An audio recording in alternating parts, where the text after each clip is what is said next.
This is Newcap News with Bart Pediasic.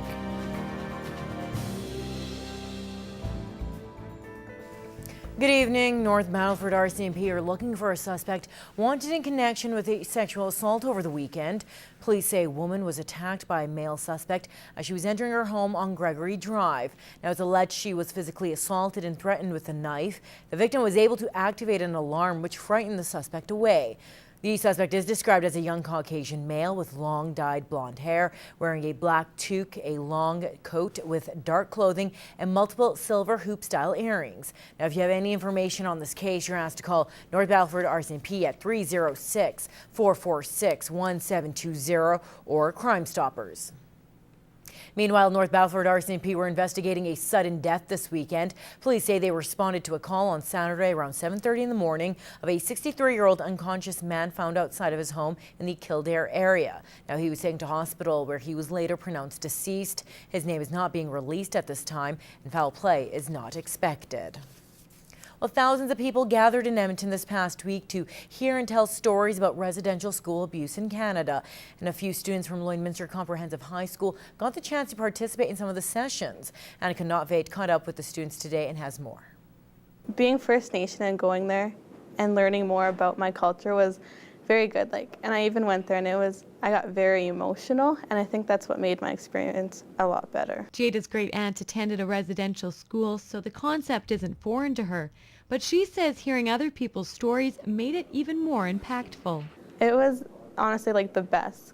Hearing the elders and knowing that they trust us telling these stories, it was amazing. Jaida and another classmate made a presentation at the national conference depicting some of the history of the First Nations people. Blankets on the ground, and it sort of represents land, and it just explains First Nations history when the Europeans came and all their hardships. It's really important for both non-Aboriginal students and Aboriginal students to understand Canada's history and that we all benefit from the treaty process. And Jaida couldn't agree more, saying it was special having her non-Aboriginal friend come along and believes all students should get the chance to attend TRC conferences. Because Megan went and she's not First Nation, and you could tell how good she was impacted.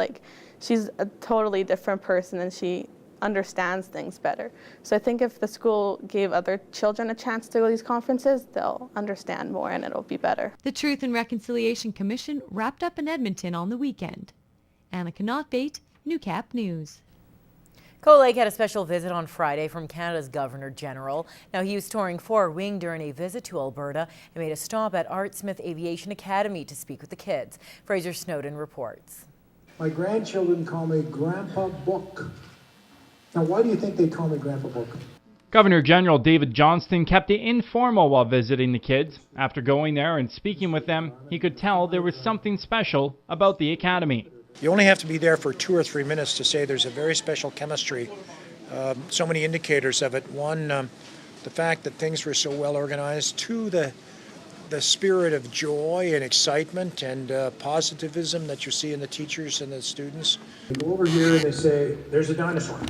No, I won't go any farther. Johnston had some fun with the kids, telling stories about the Queen and even about his collection of model dinosaurs he and his grandchildren play with.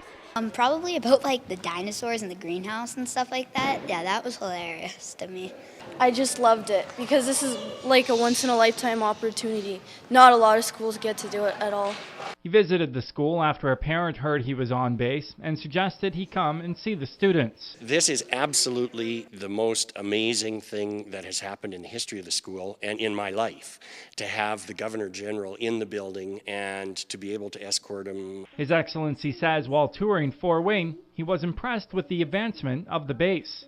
A remarkable establishment of a military base that is very sophisticated. I was so struck by the level of technology we have here and how demanding it is for our people to be very much at the front of this new technology. In Cold Lake, Fraser Snowden, Newcap News.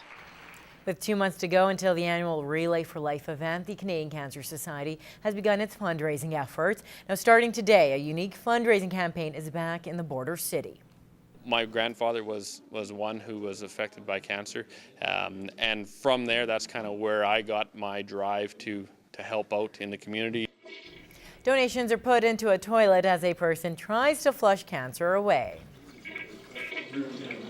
Flush Away Cancer campaign kind of came about 8 years ago, and from there we've able just to evolve and add new features that is able to draw people attention. Now, the goal this year is $18,000, money which will be used to try and find a cure for cancer. Local Canadian Cancer Society office has advocacy people. They have groups set aside so that it helps these people with their roller coaster rides. The 16th annual Lloydminster Relay for Life is on May 30th at Bud Miller Park. Now, for more information, you can visit cancer.ca.